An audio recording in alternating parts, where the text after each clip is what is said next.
the Overton Window, and I was thinking of calling it, if one wanted to get a few more eyeballs on this, perhaps call it State of the Overton Window, an attempt to, in a sense, name some criticality of pattern that we are presently enmeshed in, but perhaps can only speak to a part of, or can only name a few things, when in actual fact, there's a dynamic, many dynamics, major unknowns, which are influencing us, which are influencing culture.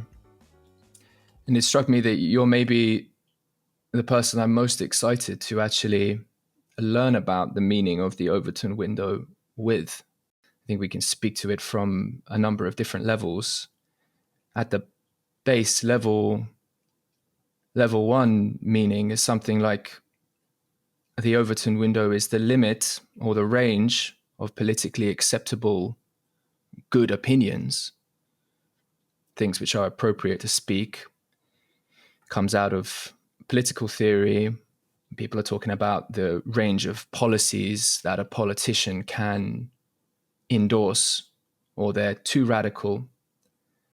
So there's a profound constraint there. It seems to change over time.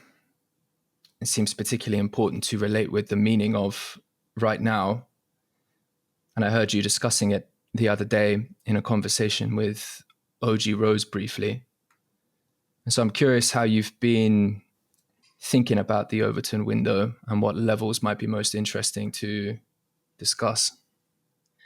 The reason I think I've been thinking about it recently, it's just a fancy sounding term for something that we all can intuitively grasp. It's like, as you said, the range of potentially implementable, readily implementable political policies, things that wouldn't be considered so extreme that they would be considered impossible at the moment. And of course, that shifts depending on where culture is at. Previously, it was inconceivable that there couldn't be slavery. Previously, it was inconceivable that women could vote, and so on. And then all of a sudden now it seems inconceivable that they wouldn't vote, and so on. And so that expresses the sort of range of politically accepted ideas. And so we all sort of understand that window, if you slide it across history, it sort of magnifies the ethical, political range of a given paradigmatic slice of history, And we have some sense and intuition of what that window looks like right now. We have some sense of what is just beyond the scope of that window. We have some sense of the things that were recently incorporated into the window. For instance, like universal health care was previous to maybe Bernie Sanders outside of the window. And now it's like maybe just inside the window, just in terms of like things you can talk about. Previously, you simply couldn't talk about it without being discarded from the conversation and so on. Trump reintroduced the idea of nationalism. Now, all of a sudden, nationalism is just on the inside of the window. And I think the reason why I've been thinking about it is the more common expression for the Overton Window is sort of the goalposts. At least in America, it's a football terminology. You're moving the goalposts, right? Or all of a sudden the goalposts have moved, and suddenly you're now playing the game on a different portion of the field, and the portion of the field you were previously playing it on no longer exists. As far as the game is concerned, suddenly the field has become more conservative, or the field has become more liberal, and now you have to play within the constraints of those limits. And this sort of thing is happening all the time, and constraining the degree to which policies are readily implementable, and conversation around potential policy are readily perceived to be sane topics of conversation. So when we think about politics and we think about the Overton Window, we're thinking about moving goalposts so that we can play a game within a given set of parameters. And ideally, if we really care about changing things, well, I should say, if we really care about things changing, because I think there's a difference between wanting to change things and then wanting things to change.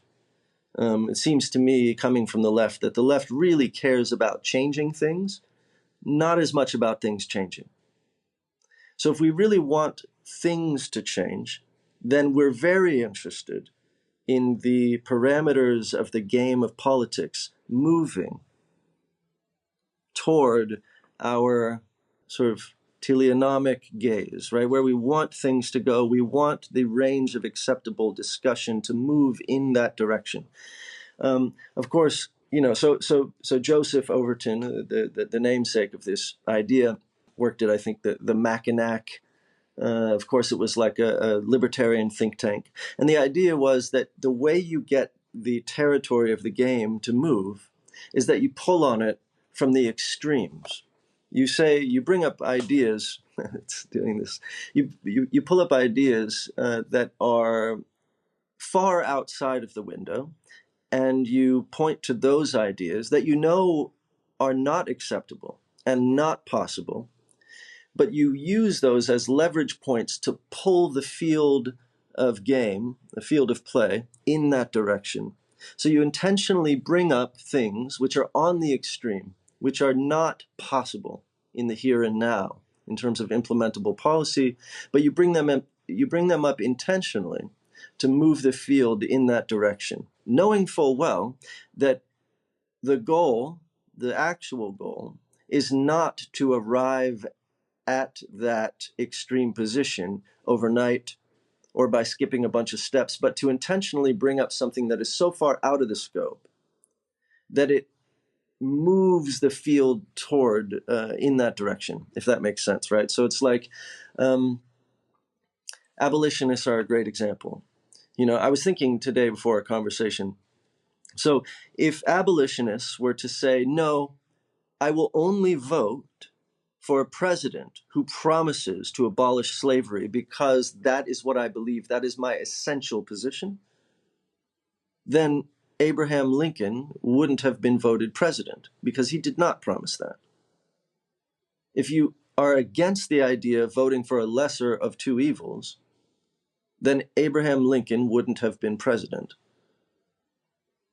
Like if all liberals, all abolitionists were against the idea of voting for someone unless they absolutely agreed to their position, then Abraham Lincoln wouldn't have been president. Now, my point in bringing that up is that the game is played not at the voting polls. The game is played in between the voting.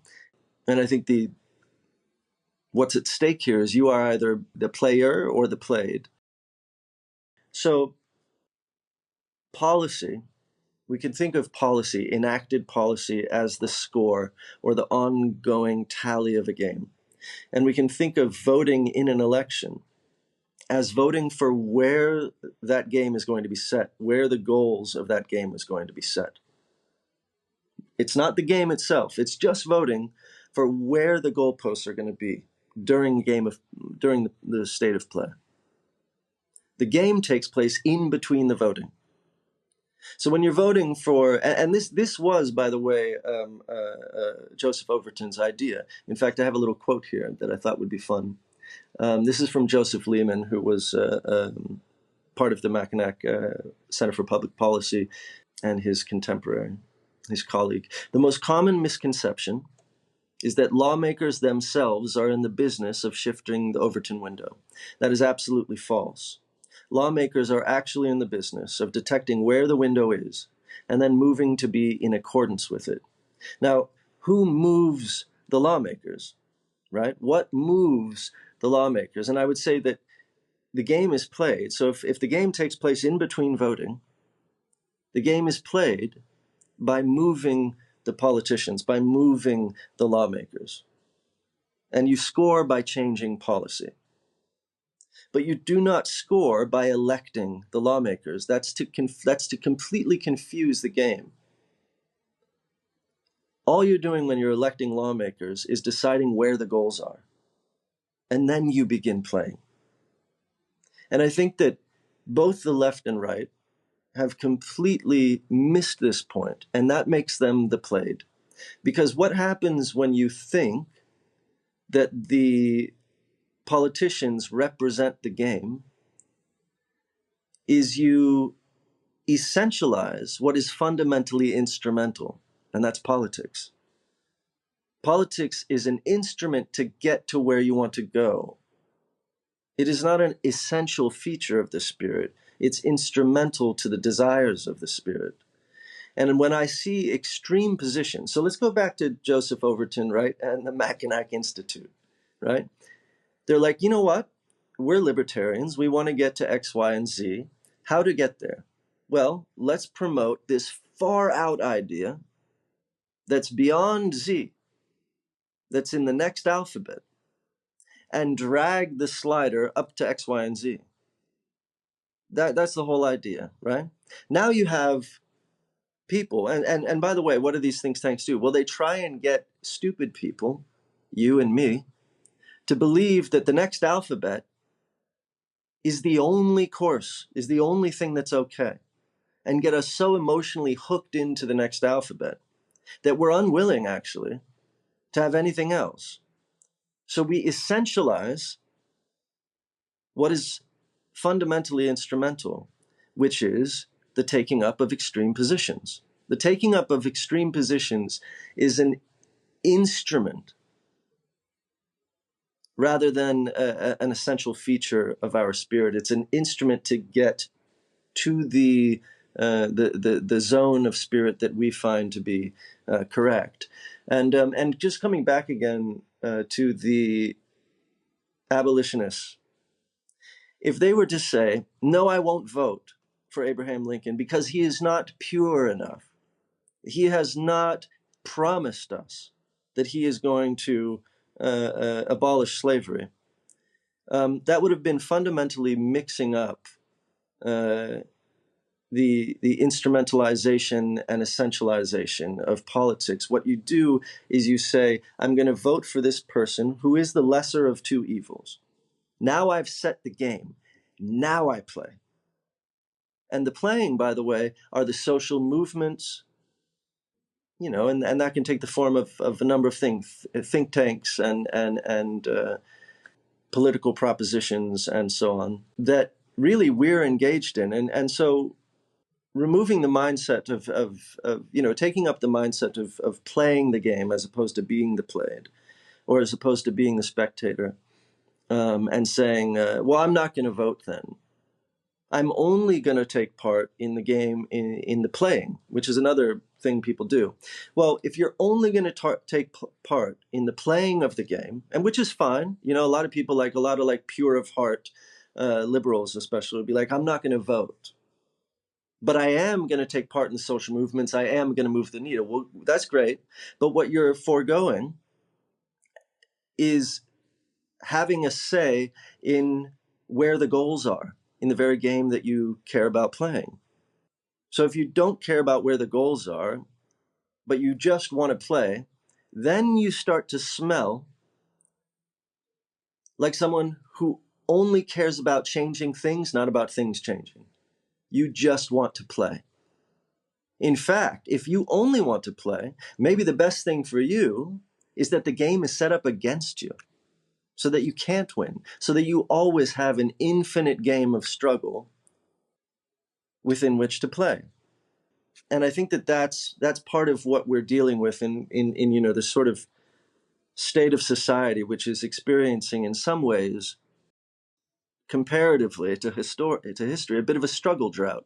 And so you have these people that seem to want the game set up against them so that they can simply play, and they'd rather the goalposts be situated in such a way that no winning can occur for their side, guaranteeing them an infinite state of play. And anyway, so that's the state of politics as I see it right now. We have people who are mistakenly essentializing otherwise instrumental politics and forgetting that these extreme positions are instrumental, and to view the whole thing as an instrument. But then on the other hand, we have people who are sort of instrumentalizing essentialization. And those are the people, I would say, who care more about changing things than things changing. And so it's a very complex state of things. But what I would love to see, just before I hand it off to you, in general, is these people who are taking up extreme positions. I think they should take up their extreme positions, but I think they need to take them up with a healthy dose of we need to extend the parameters of our cognitive dissonance so that we can allow our extreme positions to be instrumental rather than essential. We can bring all of the force and passion to our extreme positions. And by extreme, I simply mean that which is outside the Overton window. I don't mean that I think it's essentially extreme. I think it's instrumentally extreme. There is no essentially extreme position. There are only instrumentally extreme positions, which are paradigmatically impossible for the time being. So it's not a provocation or even a pejorative statement to call a position extreme. It's a paradigmatic statement. And so we take up our extreme positions as an instrumental way to move the Overton window, which is to say, to make policy changes which move toward our ideals. And I think that we end up shooting ourselves in the foot when we mistake our extreme positions for essential positions. So hopefully that wasn't too confusing. But I think that there's a lot there. And I think that, I guess my challenge to people, if I had one, would be to ask them to try and instrumentalize their extreme positions, because it will afford them a lot more power in the game of politics. They will be willing to do things they previously weren't in order to move the goalposts in their favor. Yeah, thanks, Alex. Okay, so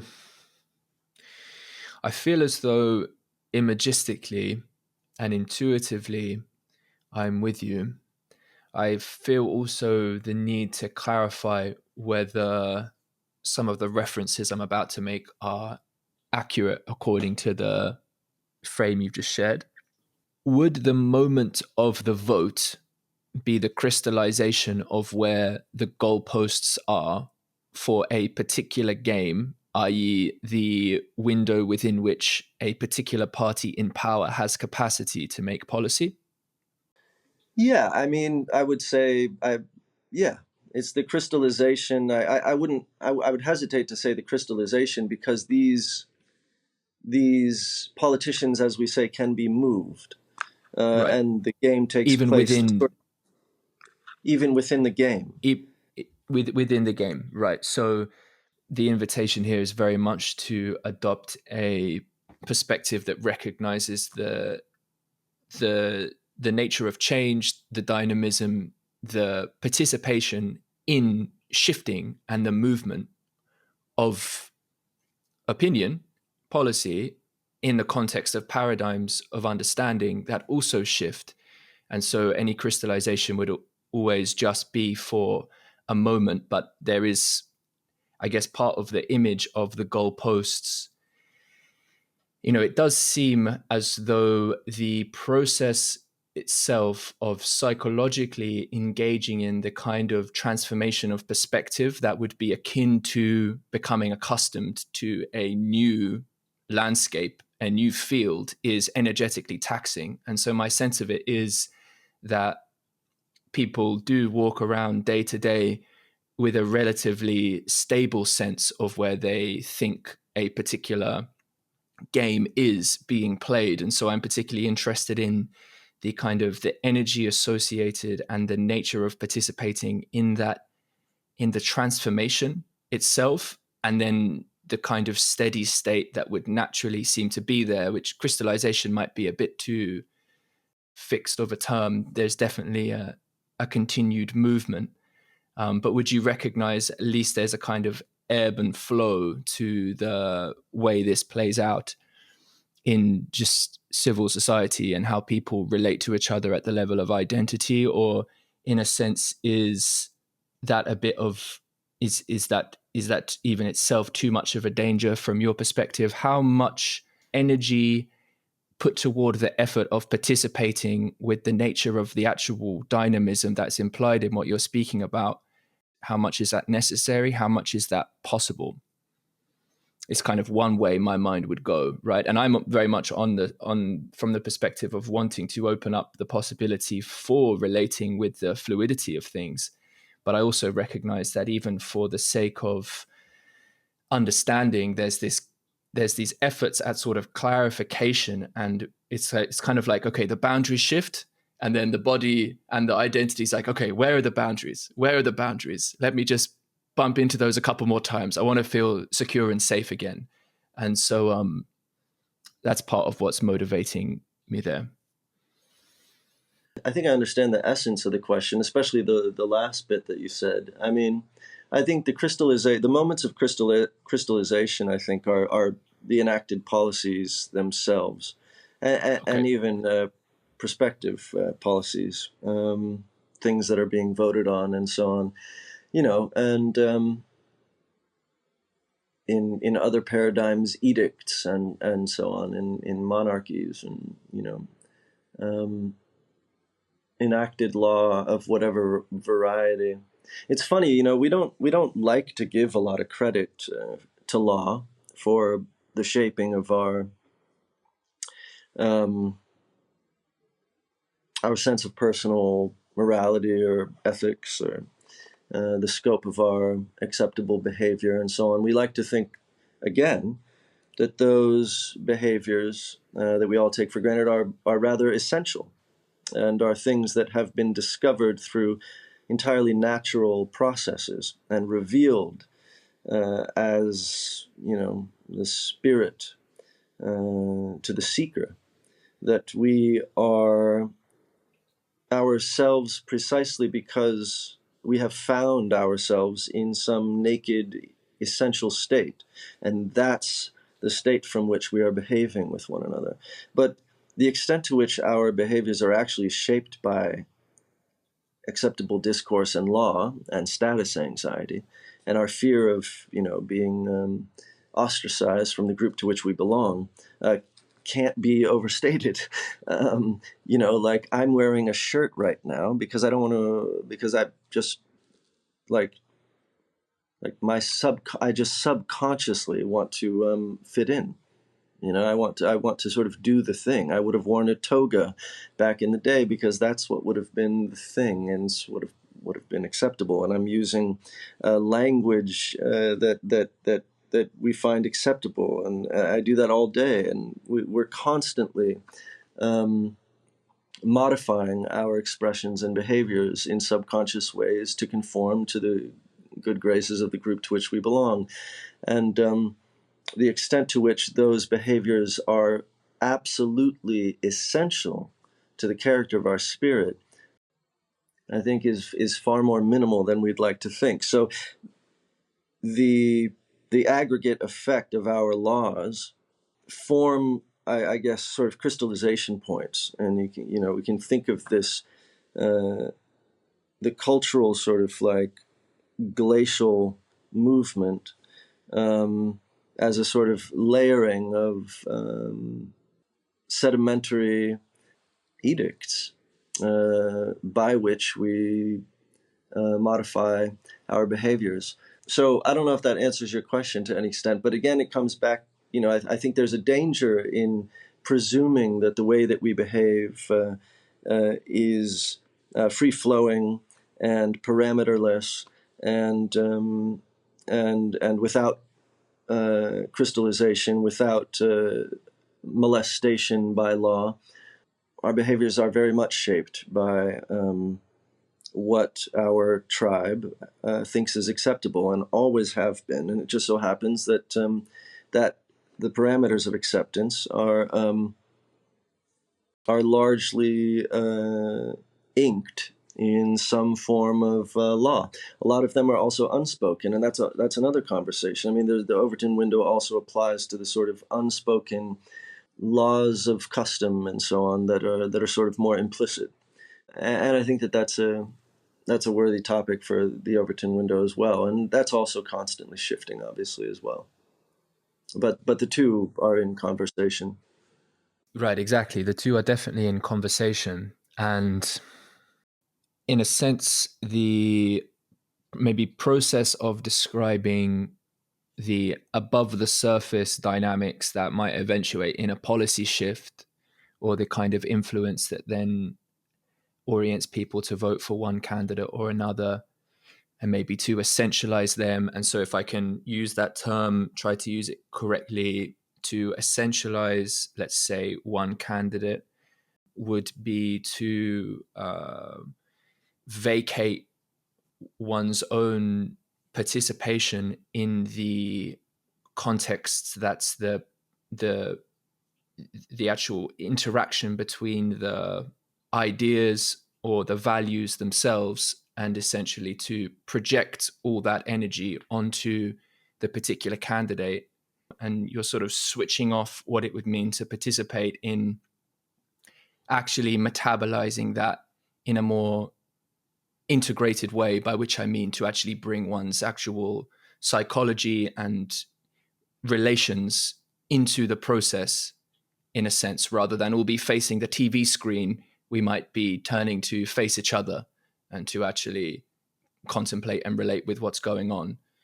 So it's kind of it's a movement of projection, which is going to be beneficial for those who presumably are more influential in propagandizing or orienting that common space of good opinion, or the Overton window, for which they have particular candidates who, you know, represent this or that. And maybe there's infighting, obviously, between those contexts. It's not like, at least from my perspective, it's not like power against the people. It's sort of power against power against power against the people, like, you know.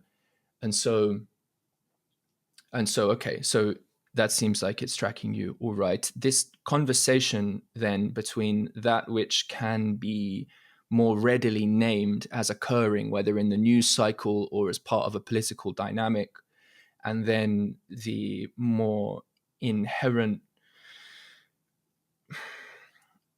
shadowed aspects of our own essentially evaluatory processes. There might be deep-seated norms. This would presumably where attitude towards race, religion, at those levels of identification of belonging or not, or other or not, are presented in forms which include the old parts of the brain, of the nervous system. Sort of, we're integrating here aspects of our nature which is animal as well as human. There's many other pieces to bring in there. So rather than me continue, maybe just to ask you to open up how you would describe, because here's why, right?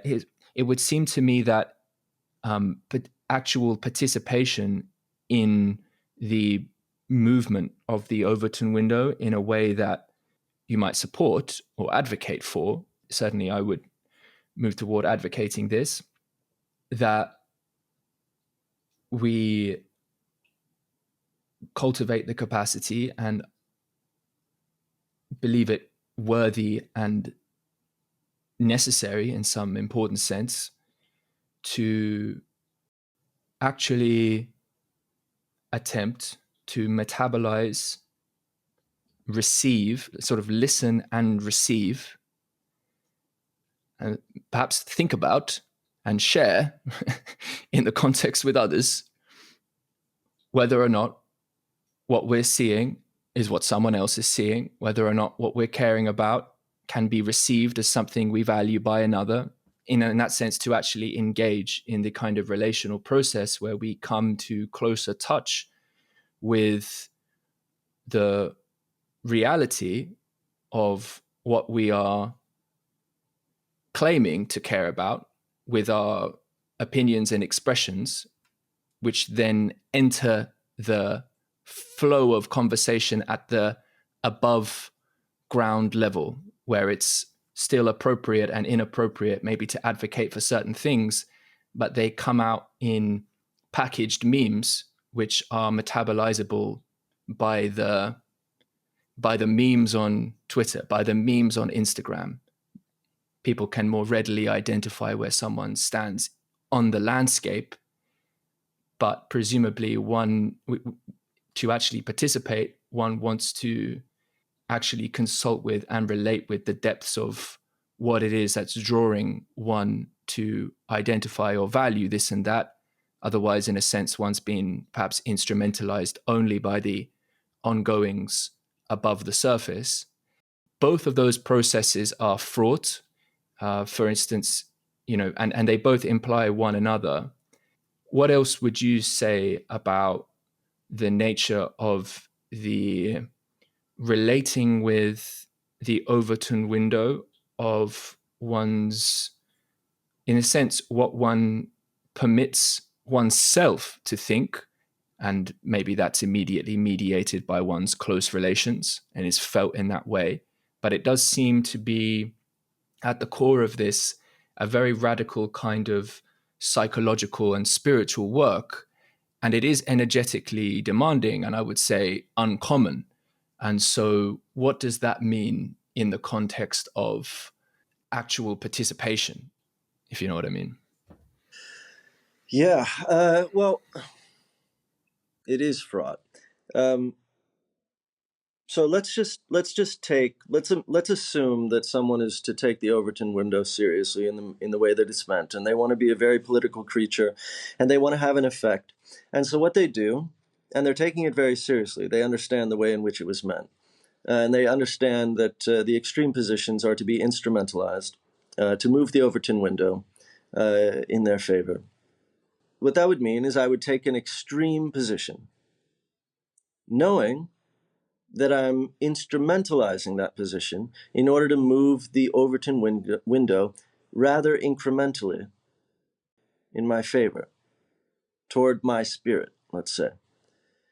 Now that means that I'm to be satisfied with incremental movement of policy, because I understand that my extreme position cannot be leapt to, because that would effectively be a spiritual bypass of some kind. So I'm taking up the extreme position. I'm putting all of my heart and soul into that extreme position, but I have not essentialized it. I do not expect that extreme position to take place immediately. I expect that a successful iteration, a successful game, will move the Overton window and the set of policies that are allowable incrementally toward my extreme position. And by, again, extreme, we do not mean to pejoratize. We simply mean that which is outside of the acceptable parameter, set of parameters. But what does this mean about my personal life? Like, how do I live now as someone who is explicitly extreme? And how do I interface with everyone else? How do I interface with someone who is explicitly extreme in the other direction? How do I interface with someone who's in the middle, smack dab in the middle, my parents, right in the middle of the Overton window? Absolute centrists. How do I explain to them that my extreme position is instrumental? And yes, does my spirit want to be there? Maybe, probably, somewhere in that vicinity, yes. But I'm nevertheless okay with the reality of the current moment moving at the pace it must in that direction. How do I forgive? It effectively means I have to forgive everyone else. I have to forgive, at the very least, the centrists. I have to forgive basically everyone in between my position and the window, because I recognize that even if I look back at history, I'm like, yes, we abolished slavery. What did we replace it with? Well, Jim Crow and slave wage labor.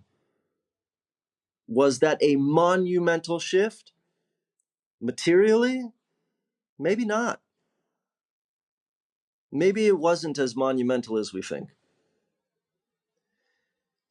When we look back at history, for the most part, America had the American Revolution. And then all the founding fathers wanted to make George Washington effectively king. That was our massive shift toward democracy. A absolutely like a tiny incremental step. And then all men are created free, really? Well, except for, of course, women can't vote, blacks can't vote, and any unpropertied white men can't vote either. So all men are created free is a great example of something so extreme that we had to pretend that it was like that this, which did not represent that, was that, and just slowly move toward it over centuries. It was so extreme. That's a great example of like putting the cart before the horse, which you do have to do. But if you were to be a person back then and lose your shit because of the hypocrisy, I guess what I'm saying is, if you're to take the Overton window seriously, you basically have to modify what it is to be and live what it is to be what we currently consider to be a hypocrite. You have to be explicit in one sense with an external life which says this, and also okay internally with the world as it is. And I think that straddling the positions of extremism and acceptance is essentially the formula of a true spiritual politics, where you are both advocating for a future that you desire, and you accept the present that you're in, and you accept that humans are slow, you accept that evolution is slow, you accept that every revolution is actually evolution in disguise, you accept that throughout history everything has moved incrementally, with the exception of technological innovations, which we can argue are, obviously they have political ramifications, but the extent to which they affect policy in the context of an Overton window is also slow. And that's part of the reason we're humans are always lagging behind technological development. We develop slower. So it's not like what we're discussing is that there's an easy solution for people. It's like, go out there and instrumentalize your extreme positions. Well, then that would mean that you'd have to live with a dichotomy within yourself, which is extreme on the one hand and accepting on the other. Can you do that? Yeah, I think that's a very powerful argument you're making. As a question, do you think that, so those examples you gave, the American Revolution and then the abolition of slavery not being as large a jump as it might be, mythologized, how much do you think the, people were aware of the compromise? How much versus how much do you think that there was like actually a lack of awareness of the compromise, and instead there was a kind of like a deep affirmation that actually the radical thing was complete, that we actually moved it way further? So how much is that tension being held throughout history versus how much is there, in a sense, a kind of, it's not so much a dissociation, because in a way you could say that the identity is simply relatively adjusted to that particular context. But from the perspective of history, it can be said, and of course this is said about so many figures in history, they were they were racist, they're inexcusable according to our current Overton window now, therefore fuck them, for whatever else good might have been done.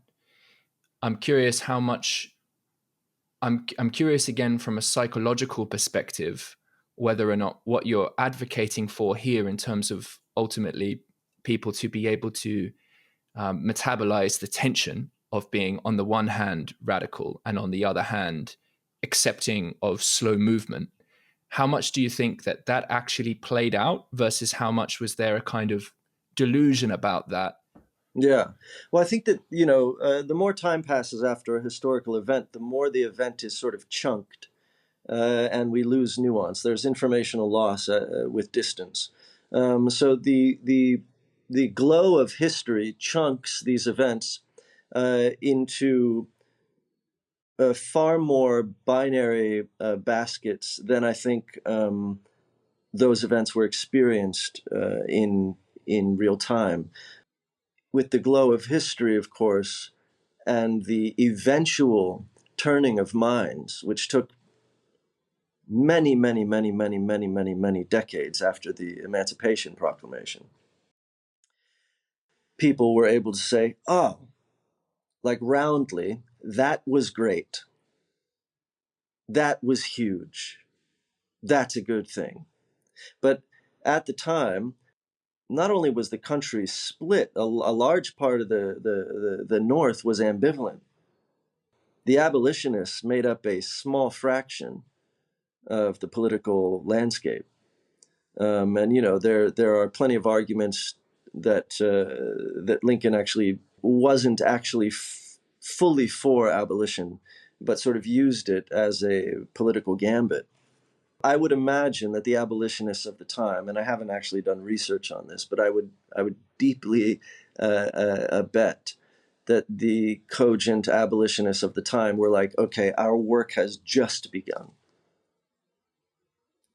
Clearly, our work has just barely begun. And then, of course, with the separate but equal Jim Crow sort of state of affairs in the South, and just patent basic racism throughout the rest of the country, it would be readily apparent to everyone that this was a victory, but the extent to which it was in materially a victory as opposed to in name only was fairly modest. And it would take there are people who think that we are still just inches away from that sort of paradigm. So I think when you're in the middle of it, you probably have less of a chunked and more of a nuanced view of things. I should say, though, there is a sweeping. It's twofold, right? Because when you're in the middle of a sweeping win, you feel elated. Like, just as for instance, Obama wins. Whoa! A black man is president, right? I remember I was up in my apartment in New Orleans. In LA, and I heard these kids. It was midnight, and I heard these kids walking down the street. They were drunk, coming out of this club, and I could just hear them going, "We live in the greatest country with the greatest president in the world." And this woman who was the local sort of like homeless mad woman screams out, I guess the only way I can say is, N-word lovers. She's screaming out the N-word and calling them N-word lovers, top of her lungs. I mean, the whole neighborhood could hear this. So this victory was suddenly cut by the reality of a extant, pre-existing sociological disposition, which had been inherited over the course of centuries earlier. And so those are the sort of short-lived like heights that occur with a sweeping victory. It's like, yes, we did it, and now the work begins. And I think anyone who's ever been a part of like a ecological movement, we got to win. Like especially environmentalism. I mean, I've been a part of a number of campaigns. It's like you get a small win and it's fun, but next day it all rubs off. You realize they're making all these other inroads, and you're basically screwed unless you keep going. Every win that seems monumental is in fact fairly modest.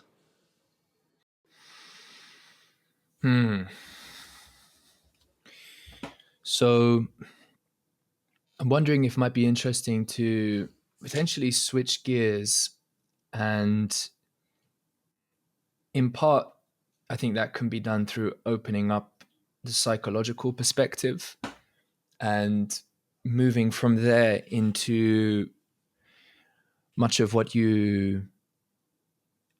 at least I've seen you to be focused on sharing over recent years, come up in dialogues between us. I see you share writing on it, to do with characterizations of the process of limits themselves transforming in the context of identity. You might want to introduce that totally differently, but there's an interesting sort of metaphysical line of thinking that you have here, which I think is really quite relevant to what we're discussing at another level. And so I'm curious how much your work thinking about frequency, lack and excess, these types of things. I know you're influenced by Hegel, how that sort of thinking influences your perspective of what's taking place within the context of how a subject or group of subjects relate to the transformation of how they understand the world and what it actually is to undergo the process of becoming, in a sense, no longer fulfilled by, one can no longer affirm a particular attitude, because now they are actually recognizing they've opened up into a new expanse, and there's meaning. Maybe there's a sense of valuation which is shifting in them in order to account for what they're now recognizing as relevant and worthy of consideration. In a sense, there's an encountering of the other that requires an accommodation that involves the building of a new, that, you know, the coming to awareness of a new map. An other cannot be assimilated within a previous framework of understanding, previous orientation. This is somewhere that you and I have shared a little bit of dialogue before with respect to the phenomenology of what it is to encounter other, and in a sense what it is in effect to navigate subjective experience, because I think it's interesting to have a conversation about the Overton window and how its dynamics might play out on the political stage, the policy stage, and maybe the sociological stage. But the nature of what it is to participate as someone who can navigate the tension of, you know, recognizing some radical importance over here, but at the same time accepting a slower movement over there, and having to, in a sense, metabolize and, you know, the lack or the apparent disconnect between these two positions, but to remain in a kind of coherence with that, what it is to navigate and relate with others in that becomes a, you know, in terms of what it is to actually participate and cultivate skillfulness in that, there's some other angles that could be, I think, brought to bear on this. So how do you think about that? How does, let's say, some of the rest of your work connect to this thinking? So limits are crucial to my you know, freak theory and my basic line of thinking, and everything I've been really working mostly on. Now, one of the phenomenological truths that limits produce are that any fulfilled limit, let's say, and I'm trying to think sort of politically here, but any fulfilled limit, and by that I literally mean fully filled limit. So let's say maybe everyone can just grok that whatever is ubiquitous disappears phenomenologically. Anything that is absolutely everywhere is phenomenologically nowhere. I think we all sort of, hopefully intuitively, sort of understand that. Let's slow down on that, because that is super powerful, and I think it's worth slowing down with. So can you say that in another way? Can you give a description of that? What does Alex experience that as? Was there a moment when you were like, wow, I've, you know, that's so present that it's absent to me? Well, very often it's hard to identify what's absent. right? Because it's absent. Right. And so at first you have to be like, okay, well, let me create a schism. Let me create a schism of difference in order to see, like, is this something that is nothing, a something? One of the ways that that might be easiest to think about this is simple modes of conduct that are behavioral habits. So let's say it is customary to put on a shirt, right? Or let's just say it's customary to wear pants when you go outside, shorts, something. It's customary not to have your balls hanging out. You don't even think about it, right? It's just what you do. It's what everyone does. It is the ubiquitous custom. You don't think about it. But then one day you're like, huh, what if I did just not wear my pants? I guess, like, all of a sudden you're like, okay, wait a minute, I'm seeing the thing. I'm seeing the thing that was ubiquitous. One of the stories that's always told is a fish. There's a fish swimming around and he's asking everyone, hey, what's water? The fish doesn't know what water is because that's all the fish knows. Yeah, there's a lot of those sort of allegories. Yeah. Yeah. So, someone is raised in a tiny, small town, evangelical Christian. It's all they know. They never question it. And then all of a sudden they're exposed to something, some atheist program, or they start watching porn or something, or who knows what it is. And all of a sudden they're like, whoa, what is this? All of a sudden it ruptures the previous ubiquity, and the previous ubiquity becomes a partial content. It becomes an object as opposed to a all-encompassing environment. And so just thinking about that small town right now, right? I said small town, so I'm implying a limit. You say the ocean, the fish is in an ocean, well, you're implying the limits of the ocean. But what we're really implying the entire time is the limits of our perception. And that the parameters of our perception are being, in some variety or other, and in myriad varieties, filled. So that there are myriad ubiquities filling our phenomenological perception and thereby creating myriad absences. Things we don't think about, things we take for granted. Things that we can't quite put our finger on because they're everywhere, right? You can't put your finger on a drop of water in the ocean because there's too many drops of water. It's effectively oversaturated. And so when we think about our phenomenological perception of, if I grew up in it's again the fish and water, but sometimes I like just thinking about a red room. And I have a room, it's white, I put a red spot on the wall, I'm like, okay, that's red. But then I start increasing, and let's just say, by the way, that the white room is the state of politics, and the red spot is my political effort, right? I want and I envision an ideal world in which everything is red.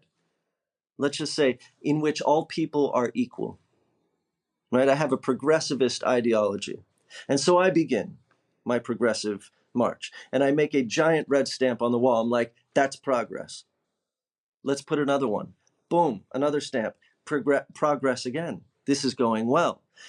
Guys, everybody grab red stamps, red buckets, red paintbrushes, whatever you got. Make red marks on the wall. Let's get this done, right? So pretty soon, all the white is disappearing. Now, what that means is pretty soon, I'm not going to be able to detect any more of that progress. Pretty soon, I will have covered every inch of the white room, and when I make a red splotch, I will not be able to detect that it had any impact, because all the room is already covered in red.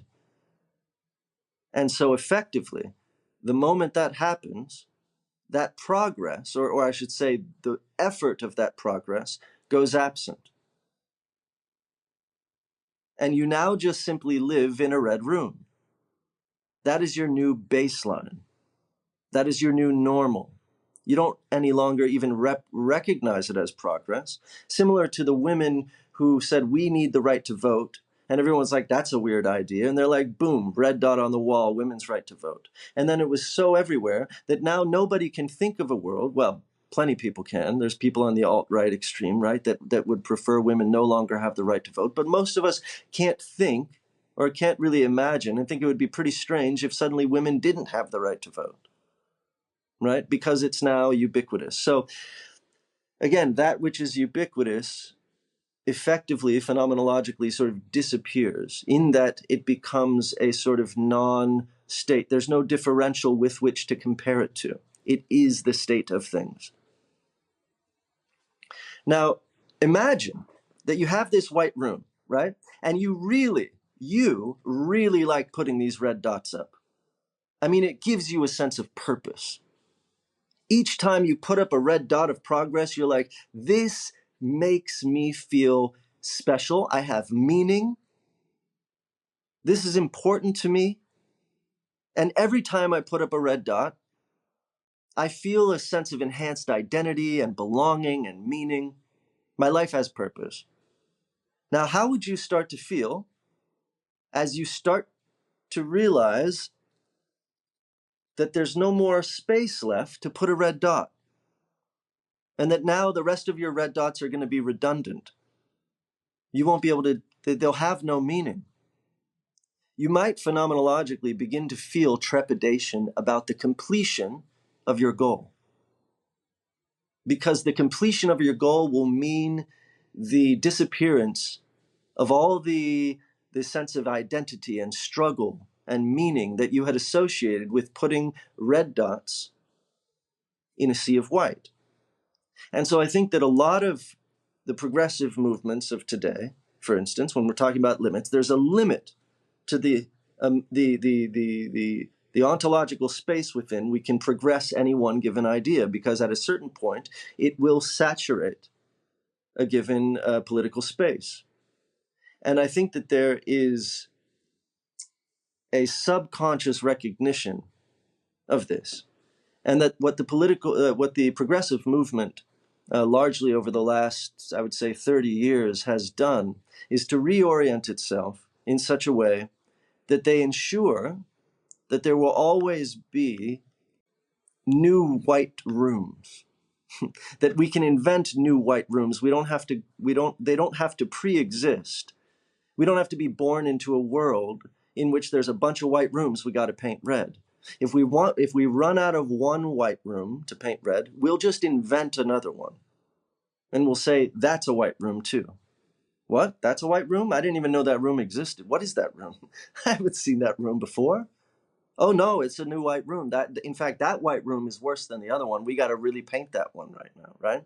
Now, coming back to the initial white room, right? And this is what I meant about like shooting yourselves in the foot, not wanting to vote for Kamala Harris, right? Because she didn't come out forcefully enough against Israel, right?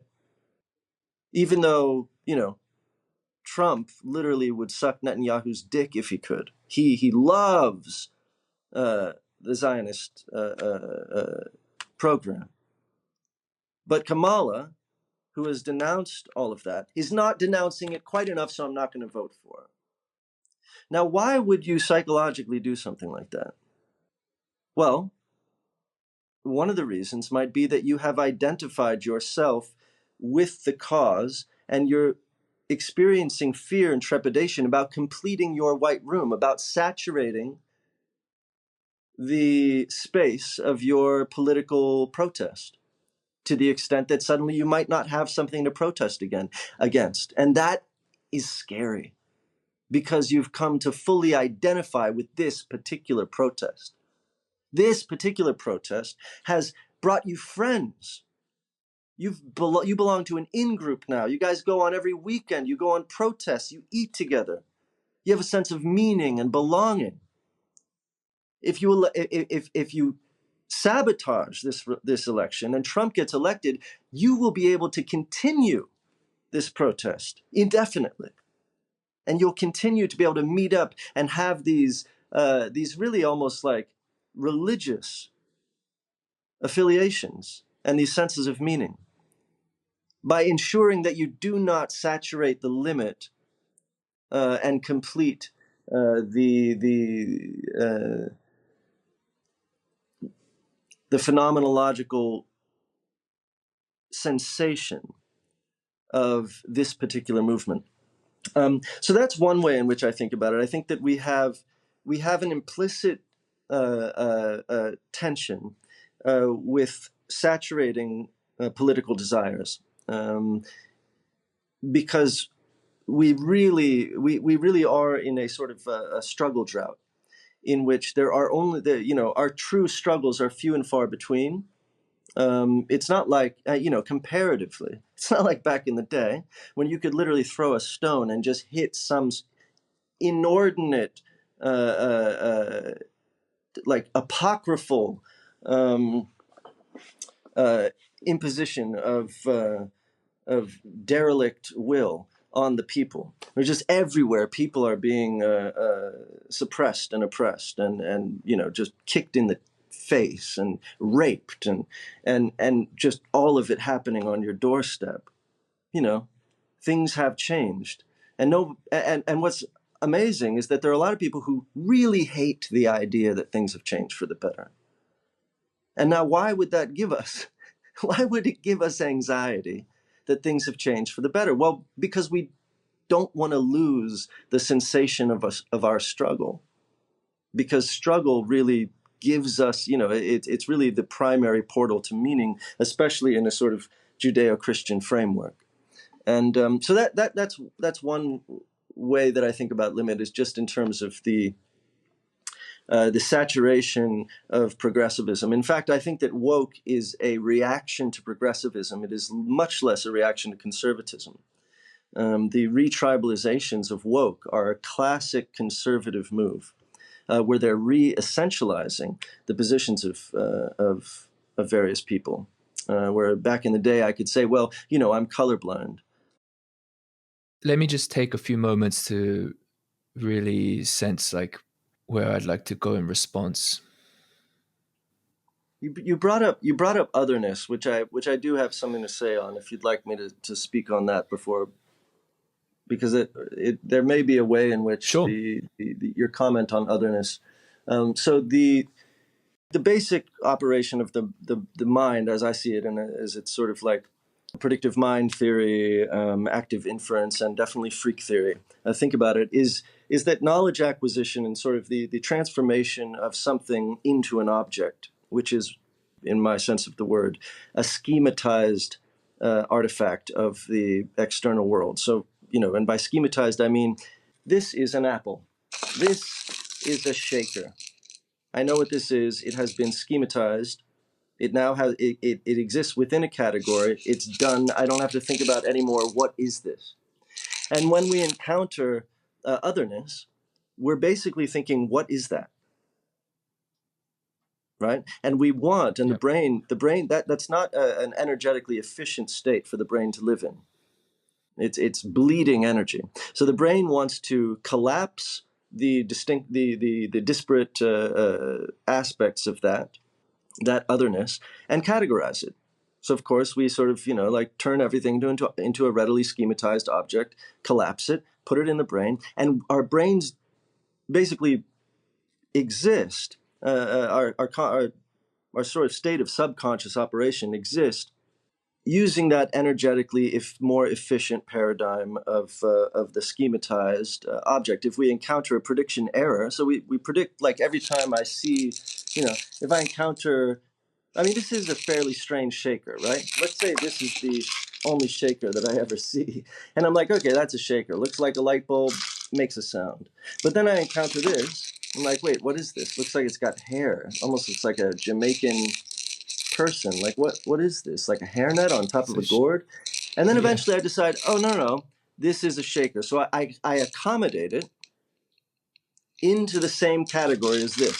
Now they're both, now that the scope of shaker has been expanded to include both of these things. Now when I encounter either of these things, I don't have to, an error isn't triggered. It's immediately assimilated, and I know that it's a shaker. Now, one of the interesting things is that, Lacan's mirror stage, for instance, we like to think of ourselves as totally objectified. We prefer to think of ourselves as this thing that is this thing that I know. We look at ourselves in the mirror, we're like, that is us. I am that. I am a fireman. I am a philosopher. What are you? I am this. We don't like to think of ourselves. And if we give the answer, by the way, well, I'm not sure what I am. I'm this. We're like, that person's a loser. That person clearly has work to do. Or is it the other way around? Right? Because what we're basically talking about right now is existing in a state of sort of like straddled cognitive dissonance, or cognitive harmonics, as I would call it, where we're able to sort of harmonify, to create a sort of harmonics out of the dissonance of straddling multiple positions. And yet that would require more brain energy, because it's not readily schematizable. Are you left or right? Are you conservative or progressive? Well, it costs a lot less energy to say I'm progressive. This is what I am. That's it. And it costs a lot less phenomenological energy, like intuitive, conscious energy, to exist in a concretized, schematized place. But what we have to do as philosophers, what almost the job of philosophers is to be like, is it? Is that what you are? Is there something more? Is to like sort of break open. Now, I just want to say that with regard to limit, in freak theoretical terms, and this is definitely just freak theory, I'm not borrowing this from somewhere else, and I hope that other people begin to sort of accommodate this idea, is that the way that these things are accommodated, like this new thing, like, I see, oh no, I see yet another shaker. This one's pink and I don't know what it is. The way that it's accommodated is that I oscillate between it's a shaker, it's not a shaker, it's a shaker, it's not a shaker. And there is a sort of quantitative threshold beyond which it collapses into shaker. There is a quantitative process going on in my brain that is calculating relational sort of vectors. And if I'm able to accommodate it, that quantitative threshold has been met. And I've effectively saturated my brain and turned this thing into a shaker. And you can do the same thing in reverse. You can take a shaker, and we've all done this actually. It's called semantic satiation. You take a shaker, you take something you've known, and then you repeat it over and over and over again. Shaker, shaker, shaker, shaker, shaker. We've all probably done it with some word, airplane, or suddenly you've said a word so many times it suddenly seems foreign to you. It suddenly seems like you don't know what. It enters a state of indeterminacy because you've saturated the object. And because you saturate the object, you essentially throw yourself into a state of indeterminacy. So now when we're encountering the other, the political other, and I want to, my brain wants to use the least amount of energy possible in general. And so I counter the political other and I just throw them into a political basket. I just schematize them instantly into, oh, well, they're that. That's actually a function of like evolutionary efficiency, minimizing the free energy of our brains. So it's odd to think that like partisanship is actually like evolutionarily adaptive. In fact, stupidity is evolutionarily adaptive. Being really belligerent about categories, I mean, I know that person is that. That's evolutionarily adaptive. So it's not easy to be wise. It's actually like sort of counter-evolutionary thinking. To even be wise about these things, you have to exert more energy and put your brain in a more precarious state. And yet that is where all of the interesting mutations lie. And, the very idea of evolution is that a huge deluge or menu of mutations, most of them non-adaptive, most of them maladaptive, a few of them will be adaptive. And so when we think about like all the various changes that are happening with the other, like or with ourselves, like I want this, I want that, extreme this, extreme that, all of these mutations, these cultural mutations, these trend mutations, most of them seem maladaptive to someone, and then seem like, to me, if I take an essentialized position, I'm like, well, I think cupcakes, everyone deserves a cupcake. That's my essential position. That's probably maladaptive. But you never know. I mean, it might just so happen that the world turns into that ends up solving the ozone crisis. There are myriad ways to look at extreme positions, but I think that one of the ones that can suck some of the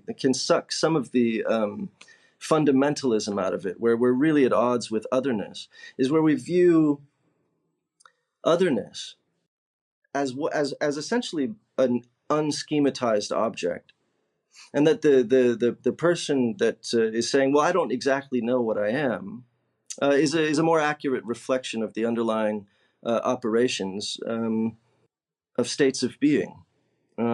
I, for instance, personally don't politically know where I sit. Like, if you were to ask me what I am, I'd say, well, I was progressive, and now I'm certainly not conservative. But if we look at the need to conserve difference, like coming back, this is the last thing I'll say, coming back to the idea of what is ubiquitous disappears.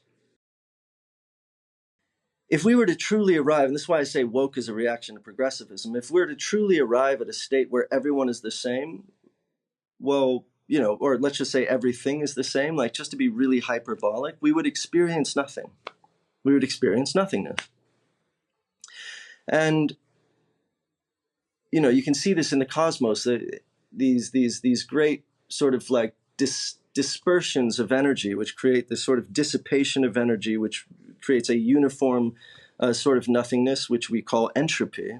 Well, it requires then negentropic or negative entropy to sort of collapse or draw some of that matter and collect it vis-a-vis gravity or whatever into a thing that is different than everything else. Like, there is some benefit to difference. There is then some benefit to hierarchy. There are then some benefits to tribalism. There are then some benefits, like I much preferred New York when it was Little Italy, Chinatown, and Harlem. And then you had some of the business district in between. Now it's just all business district.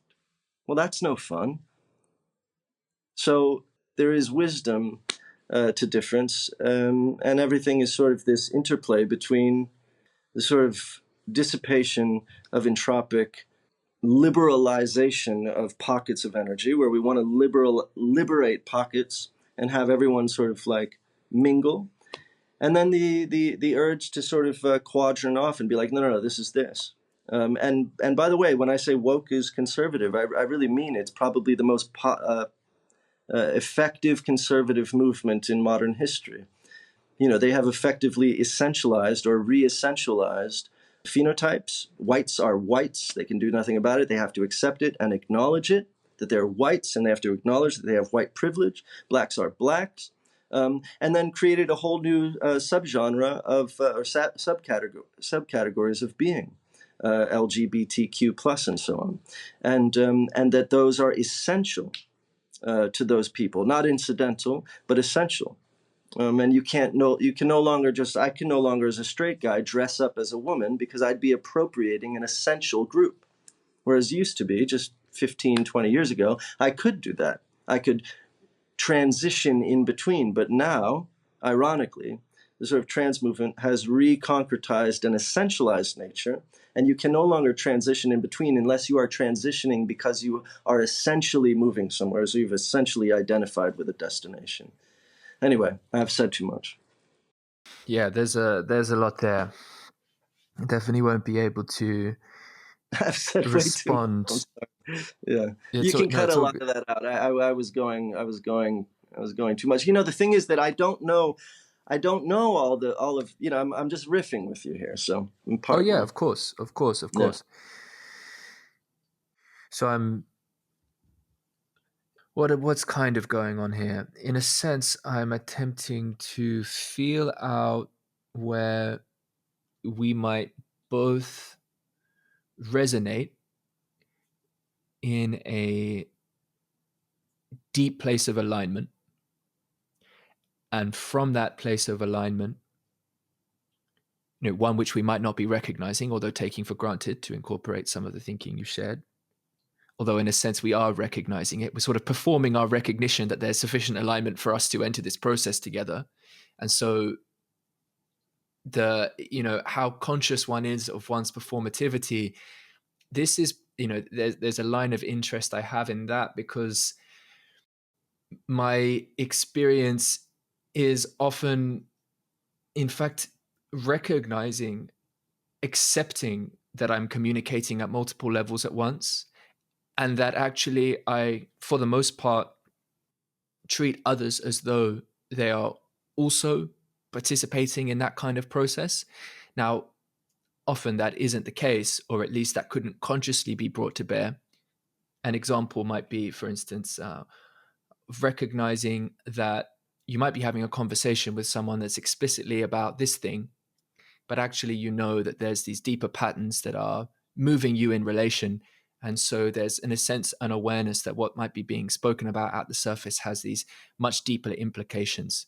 And so there's maybe that energy and sensitivity that's present. And so we can be aware of multiple levels of depth at once. We can break down in relation to how integrated we are about that, absolutely. And there does seem to be an always present potential to be overcome by awareness of something that one was not aware of, that turned out to be very much in play as well. And it would seem like there is a measure of wisdom in how many or how rich the depth of pattern of implication and explicit presencing might be in process in one duration here, but also over the course of another duration there. In a sense, Bruce Alderman, I don't know if he went so far as to define elderhood, but he put a nice sentence around the notion as something to be a field in which time ripens. There might be other things to it, but part of how I'm relating to that notion here is that the elder, or in this say, let's say, wisdom, is capable of recognizing that many processes, many time horizons, many different durations can be active in one context. Contexts bleed into each other, and in a sense, we are transcontextual beings.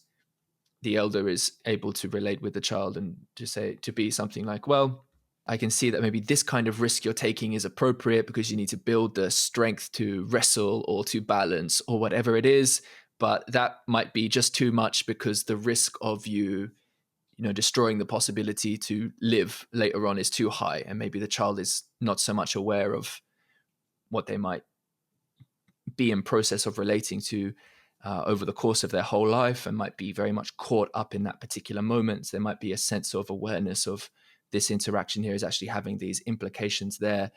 And so there's maybe a balancing or a navigation of responsibility across time or according to different cycles of participation and vitality in a context.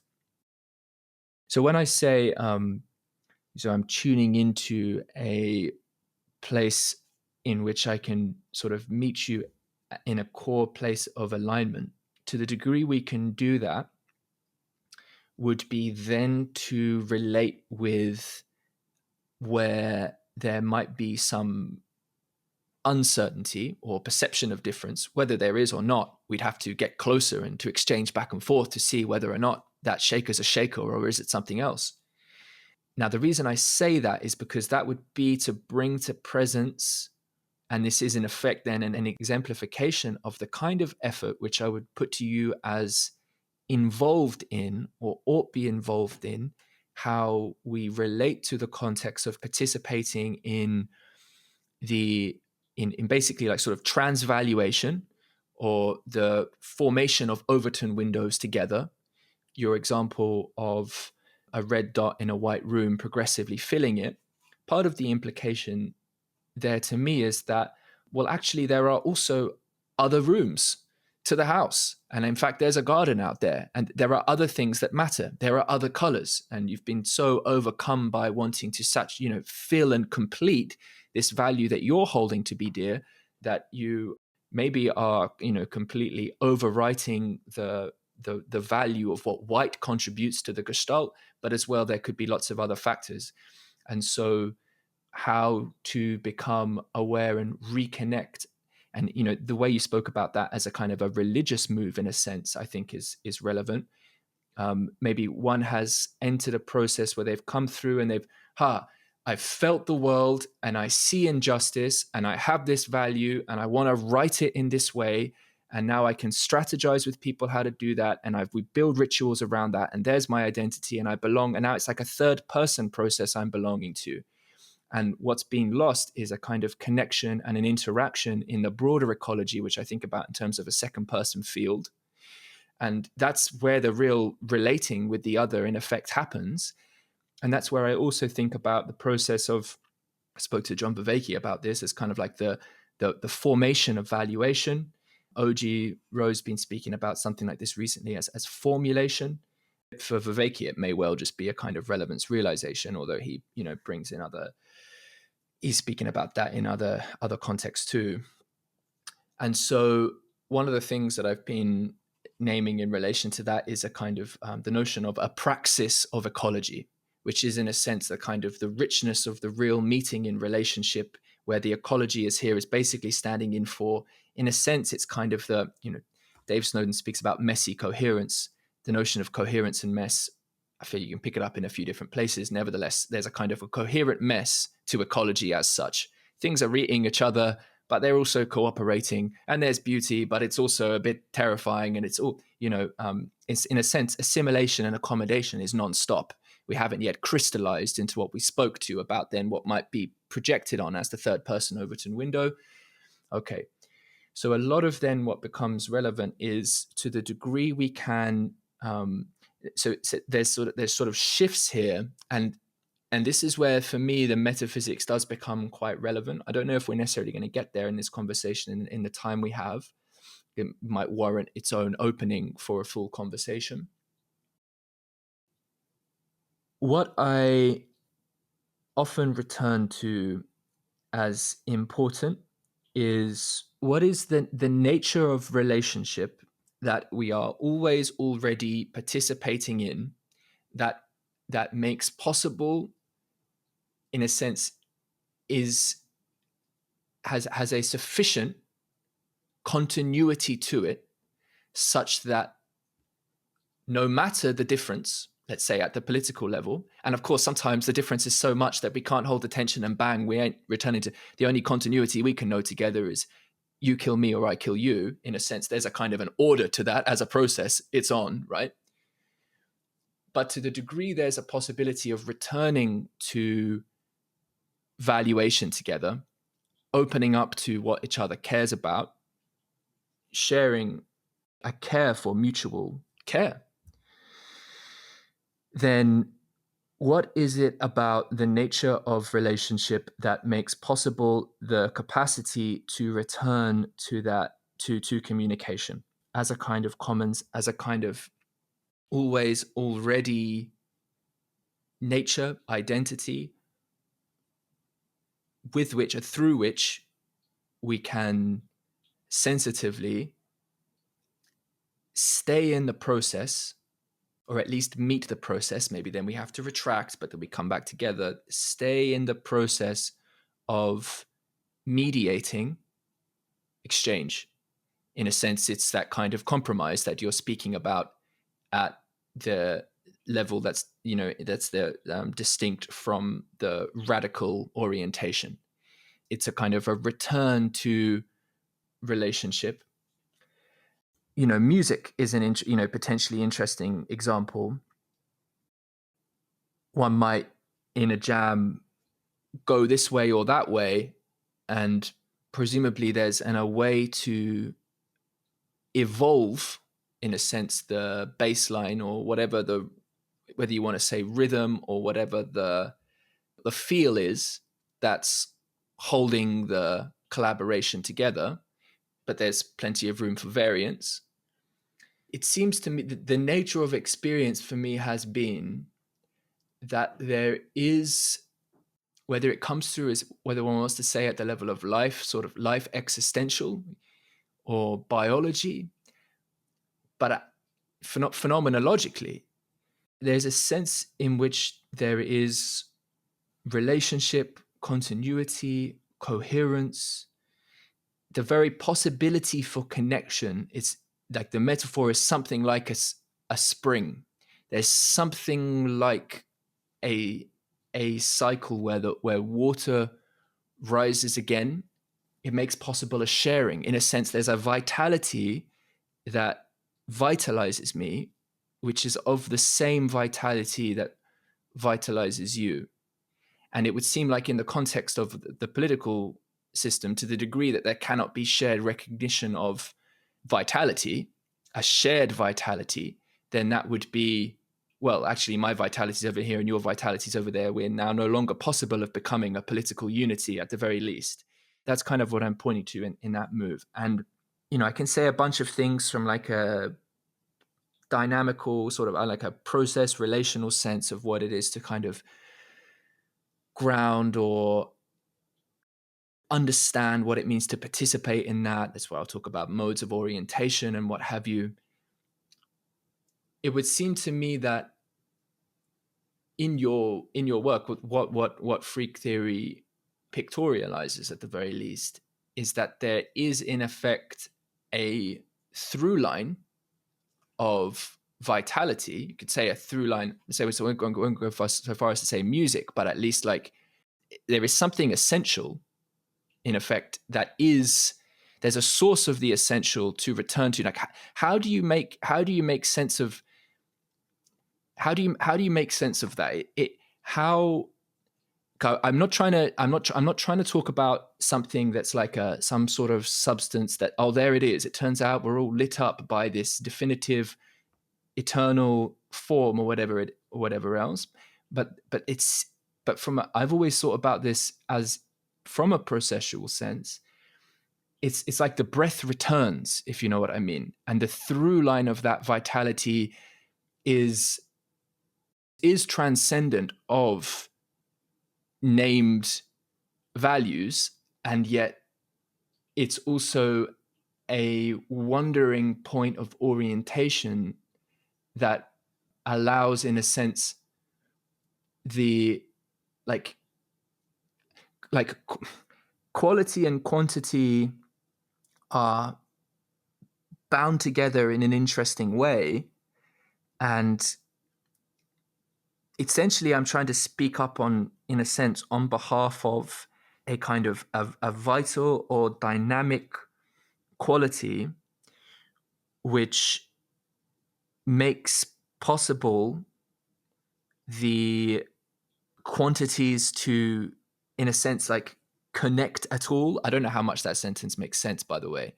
It makes perfect sense. And I maybe even I would even, my previous response to how any of this relates to freak theory, I feel like was just jumbled, and maybe we could delete it. But I feel like I have a good sense of how to proceed from here. Okay, great. So, and that's both freak theory and sort of Hegelian dialectic.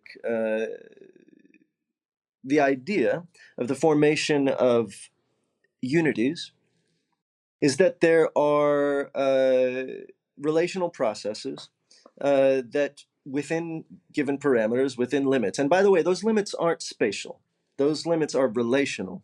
So the extent to which I can relate, or I don't want to even say me, like the extent to which these two things can relate over and over, there's a quantitative relational process, after which, at a certain point, they can unify. And you can think of a man and woman in marriage, or whatever the case. There is a phenomenological unification But Can there I just are ask also, here, because this is where, I'm sorry to interrupt, but this is where there's sure, something in me that's like, it fragments slightly and I can't stay with you as well. It would seem to me that you've always said that a sufficient quantity leads to a change in quality. Quantity of interaction reaches a limit and produces a qualitative shift. It would yeah, seem to me that there would have to be, and is this what you mean, that there would have to be, it's not, there's a quality to the quantities in relation in question that makes possible that happening. Why does it begin? Why does that expression begin from? It's like, yes, I definitely see how a quantity of activity leads to a qualitative shift, but it would seem like built into that is in the context of a particular qualitative exchange, and because it would be cyclical, and it would seem like you're speaking about correct. it It's from it's one it's it's phase of the ongoing. process. It's ongoing and processual. So the two unities, there's two unities that are interacting, and then they form a unity.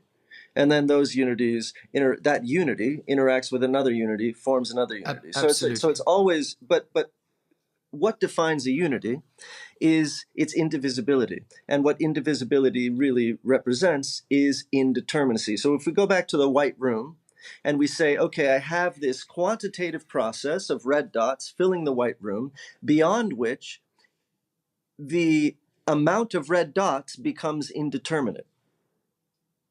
Because I've saturated the space, I can no longer tell where any one red dot is. It's just all one big red. Yeah. So the idea Right. of unity is that it is embedded in the concept and the experience of indeterminacy, and the concept of an interior which is indeterminate represents the exterior which is unified. So you say, what is that room? That room is red. It's not a room full of red dots any longer, because the dots are now indeterminate to each other, in relation to each other. They have exceeded a quantitative threshold beyond which they have entered a state of relational indeterminacy, thereby unifying them into simply red, which happens to be a band from the 80s. So it is a quantitative process. The reason why quantitative processes are totally important, and with regard to quantitative thresholds in producing unities, is the extent to which quantitative saturations of thresholds produce indeterminacies. And those indeterminacies are self-relational. So if I have, again, just using the white room, one red dot initially relates to another red dot because they have the absence of white, negative space between them. But if you saturate that room, there is no longer a determinate relationship between the red dots. Instead, you have a unified relation of all red dots simultaneously with one another, meaning that their relationship one-to-one is indeterminate. Indeterminate. And so they are thereby unified. And I bring this up to say that the greatest experience, and the reason why religions are so attractive, is that you get an experience vis-a-vis the ritual of that unification, in which the difference between yourself and the other members is momentarily suspended and you are momentarily unified. That's why people go to rock shows and love going to festivals, because they momentarily feel unified within a saturated, phenomenologically saturated relational framework, where suddenly, for a moment, the difference that separates you and I suspends itself and we are unified in an indeterminate, quote unquote, oceanic feeling. And that's also the political froth and the attraction of sort of political groupings, and the being on the inside of like a MAGA rally, of course, feels just as beautifully indeterminate and religiously unified as being on the inside of a ritualistic rite. And that's why it's correct to call more than what we typically call religions, is that these are moments of binding. And those moments of binding do not just happen. You don't just walk into the MAGA rally and instantly feel unified, just like you don't suddenly say the first word of your mantra and suddenly enter a state of meditation. You have to repeat the mantra at a quantitative threshold yet to be determined, it will suddenly transform into a state of qualitative indeterminacy. And that is the same thing that happens at a rally, right? Or at a concert. It's not the first song that you enter the state of unification. It's after the second or third, or it reaches a crescendo. There's a quantitative threshold beyond which unity occurs. And this is the driving correspondence, the resonant correspondence between all unities, between all factions, even if they're opposing factions. There is a resonant correspondence, and that correspondence is one-to-one. Mathematically, those two objects, even if they're totally antithetical to one another, for the time that they feel unified, if they feel unified, they are mathematically isomorphic. They are effectively equivalent. And that is the sort of morphic resonance, like implicit relational closeness that we all share, that every unity shares with every other unity. And so then all of a sudden, when you can recognize, well, why do we keep driving toward these experiences? Why do we want to go to the rock show? Why do we desire to be engaged in some ritualistic experience? Why do we love making love? Why do we love those moments where we suddenly lose ourselves? It's because every time we enter a state of indeterminacy, we are suddenly thrown into actual resonance with every other indeterminacy. So I would love to just double click on indeterminacy. I'm definitely I'm understanding what you're saying. I've always appreciated the Whitehead's condensation. I've mentioned it on the podcast many times. The many become one and are increased by one. And there's a sense in which you're giving an articulation of something that's very much shares that spirit. Now, unity and indeterminacy. I sometimes wonder whether, like, the stance from which you're the vantage from which you're making that point, it would seem like, so if we jump to the political level, if you and I look at a Trump rally and goes, they're unifying, well, they might be having the experience of what you're saying, but we could treat that unity as that something more or less quite determinate with respect to how we might model, let's say, its implications. So there's a vantage point from which that the unity might not be exhibiting the same type of indeterminacy. And so it's a question of interiors and the difference is interiors and exteriors. So it's an interior indeterminacy produces an exterior unity. Okay, interior indeterminacy produces the exterior unity. Now, it seems to me that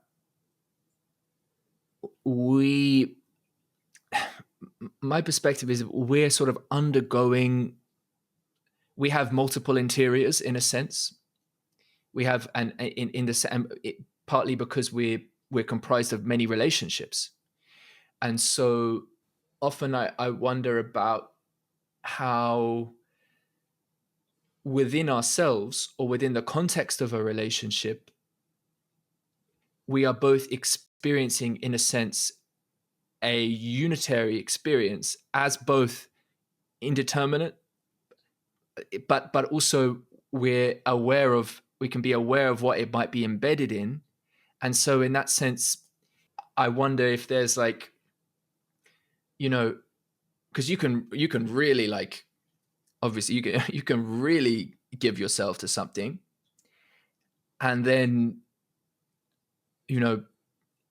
maybe you can do so in a slight. I wonder about, see, if you talk about wisdom, I wonder how much that involves the capacity to comprehend the many potential unities one could be in relation to, and in a sense is increasing in effect the kind of bandwidth of dialogic participation. And I wonder about what that means from the perspective of naming, like what, to the degree this was kind of mapped, it feels like depending on your stance within the process itself, it could appear differently. Like how much of the greater than of that unity might actually, turns out the red room, fuck it actually belongs to a red house. Oh my God, it's even more than we thought it was. It's even more than we thought it was. And then it's like, oh shit, it ain't that much. Oh shit, there's something else there. Okay. And then, and I just wonder about the importance of my experience in different types of, let's say, elated states is one where also the intensity of the, in effect, like what assails the unity and what meets that unity with another unity, there can be in sort of an intensity of that process. And so I'm not disagreeing with you. It's just very interesting to the degree we kind of slow down and name a part of it, in effect, like the life has already moved on.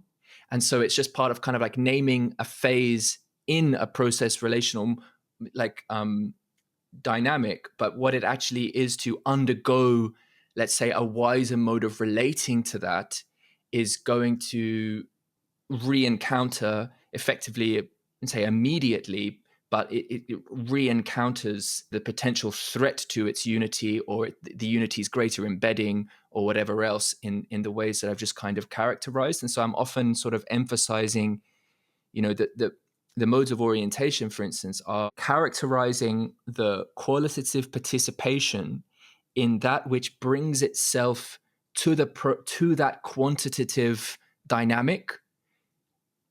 Is that where discernment can be? Is that where, or choice, orientation? Do you know what I mean? Because we don't just want to bind ourselves to whatever, right? We want to try and participate in more wiser binding. And so the modes of orientation is confrontation and surrender, is attempting to slow down on the phase of the phenomenological process where it might become possible to be aware of one's being pulled in, and whether one's receiving or whether one's giving, all these types of things. Absolutely. I was thinking about that just in terms of the knowledge acquisition piece with regard to whatever it is. If I'm assessing a political opponent, the faster I accommodate them into a given, pre-existing schema, like, oh, Republican, the more informational loss I'm likely, that object is likely suffering in my process. The more I'm too fastly collapsing and compressing their information. And can we slow down the process of be like, wait a minute, okay, is this a shaker though? And you can always, by the way, take a given object which has sort of been objectified and collapsed and schematized, and take it back out and examine it again. Be like, wait a minute, there's more detail to this than I had thought. And does it make your world more messy? Yeah. Does it make it more accurate? Probably.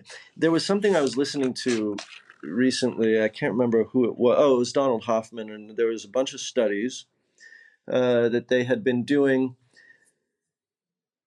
or models they had been running, which were attempting to discern the likelihood that any given, I'm probably going to botch this, but that any given, let's say, conscious organism had evolved to ascertain truth.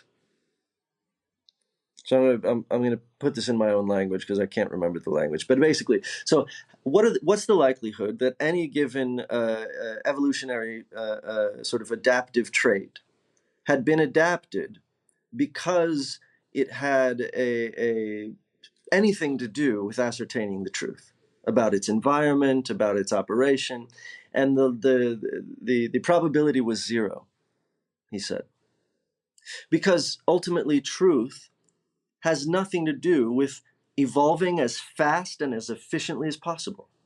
Getting somewhere as fast and efficiently as possible is probably going to be bogged down with, wait a minute, but what does that mean? What does it mean to get on the highway? It's like, shut the fuck up. We got to get to LA.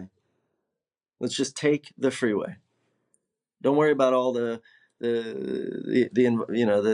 scenic route and all the various things we could learn and the topological differences of this, that, and the other thing. And we just got to get there. In fact, we're going to get there so fast, we're going to not know what it's like to experience the seasons in any of the places as we're passing through them. And because we're evolving to sort of minimize free energy and maximize efficiency, we're essentially evolving to suppress truth, to suppress our apprehension of truth.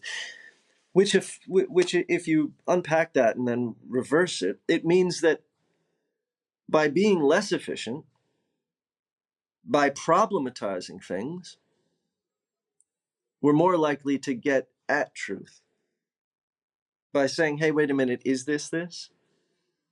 And by expending that sort of like dispensing with the efficiency and allowing things to remain in a problematized state in which they're not always so readily accommodated or assimilated and resolved, but in which they continue to occupy, to allow them to be intercategorical monsters, as Vervaeke would say, in his description of what a monster is.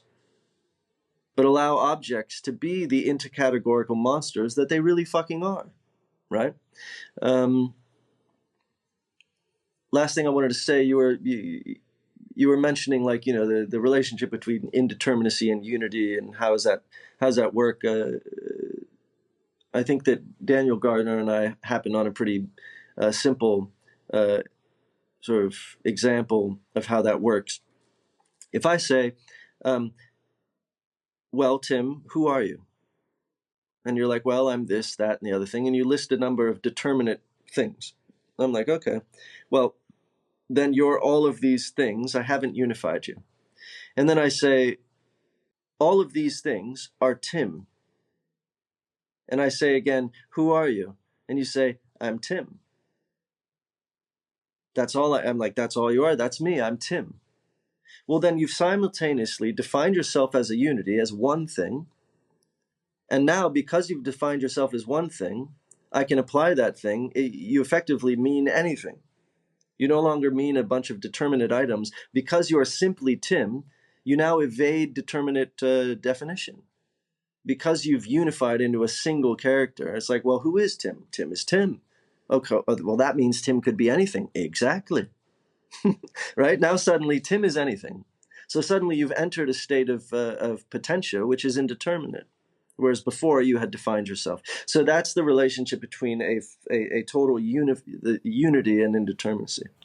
Yes, I get you, and I like the again the example of the red dot in the white room, and eventually filling it up, and now the dot, where's the dot? It's indeterminate. Again, and so I hear that, and so then from my perspective as Tim, who's just named myself at that, I might be getting actually, I might be in effect giving myself permission. I might be instantiating into the relationship that from my perspective, I actually get to continue just along with the flow that I already was. And that might not feel like indeterminate from my perspective because of the continuity. And so it again partly feels, I'm open to potential, but because I'm in continuity, it's not entirely indeterminate. I'm bound by the living history that comprises that. And so the question is, even in the case of the red, the room, from a perspective, we could speak about the indeterminacy and the unity, but from a perspective of someone who might have, I don't know, recorded the sound or the ordering of when the dots were made, there might be a pattern there, or there's a kind of a living history of that, which from this other perspective has all these other qualities which are speak to a kind of determinacy, not totally determinate, but because of the living history, there's a kind of a rootedness that, because when I hear indeterminacy, I also, and maybe I'm hearing the word incorrectly, I'm hearing in effect like such radical potential as we might even have utter disconnection in effect. how radical is indeterminacy, basically, metaphysically, is kind of interesting. Is indeterminacy, in effect, always bound by a living history? In which case, actually, how indeterminate, like, is there like a radical indeterminacy and a non-radical indeterminacy? It's kind of like emergence and then big emergence with an E. And I've always had issues with properly Yeah, accepting the notion of truly radical emergence, in the sense of a kind of a disconnection, a kind of a universe splitting into two universes and having no communication would feel like the radical emergence. Whereas I'd want to say that there's the process which enabled, or the process which constituted that splitting, is characterized as a relationship then between, which is a kind of binding in and of itself, a continuity. yeah, yeah. I mean, one portal into this is to think about self versus other again. And so whenever we accommodate an object, even if it's an oppositional object, like let's say I'm a liberal and I'm accommodating a conservative, I'm like, oh, he's a conservative. What I've effectively done is internalized the other, and I've turned that object, that conservative, into a feature of the self. So what I've really done is I've internalized and schematized that thing, which was formerly something to be sort of like problematized. I'm like, what is that? Oh, that's this. And by this, I mean me. Now, I don't think about it like that as a subject, but that is effectively now become, I've effectively cannibalized, or maybe a better way is to say colonized my external world, and internalized it. And now it's me. And now I know, I feel safe knowing that even though that thing is oppositional, it's with it has been incorporated into my schema. It now belongs to me as an oppositional object. And so now I just walk around the world presuming to know everything around me as already belonging to me, in the sense that I've already schematized it. It is all just a map that I'm no longer surprised by. I'm not surprised by that person because I've incorporated that person. That person I already know.